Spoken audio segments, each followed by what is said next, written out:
What's up everybody? Welcome back to Steve's Garage. Today I'm going to be going over how to diagnose a worn CV axle on a front-wheel drive car. Now, on your typical front-wheel drive car, the passenger side axle is longer than the driver's side and therefore tends to fail first. Because it's longer, it's under a lot more stress and a lot more load than your driver's side axle, and it will exhibit signs of wear before the driver's side. That being said, like anything left to right side on a car, if one is worn and going, the other probably isn't far behind. So if only one of your axles is making noise, like mine was, I suggest replacing both. You're there, it'll just be easier than doing the job twice. That being said, let's go over what a worn CV axle sounds like. Typically, it's a clicking or popping noise upon deceleration. When you're accelerating or the car is under load, you won't hear the noise. You'll hear it when you're slowly rolling through a parking lot, or maybe you hit the gas and let off, that noise will start. Now, unlike a wheel bearing or a brake noise, it's not a rotational noise, it's not a friction grinding noise, it's really a random click or pop when the car is rolling and decelerating.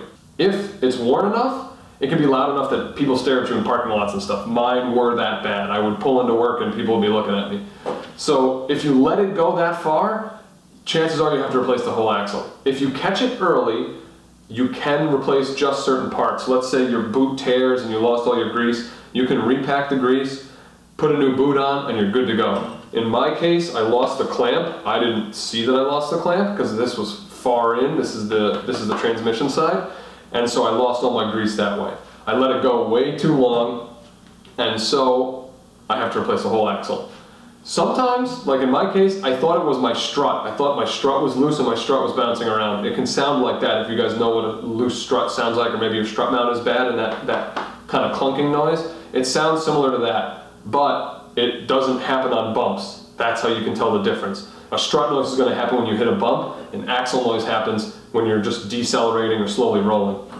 So that's kind of how you can tell the difference. I've also recorded a couple clips. Take a look at those. One of them is inside the car, one of them is outside the car. It'll really help you diagnose a bad CV axle, and maybe you can catch it early and not have to replace your entire axle and just replace the joint or the boot or whatever. So I hope I'm able to help you guys out. If you have any questions or comments, please leave them below. As always, thank you for watching.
Thank you so much for watching. Keep an eye out for my next video, which will be installing the axles on my Jetta. If you guys have any questions or comments, please leave it below, and don't forget to subscribe.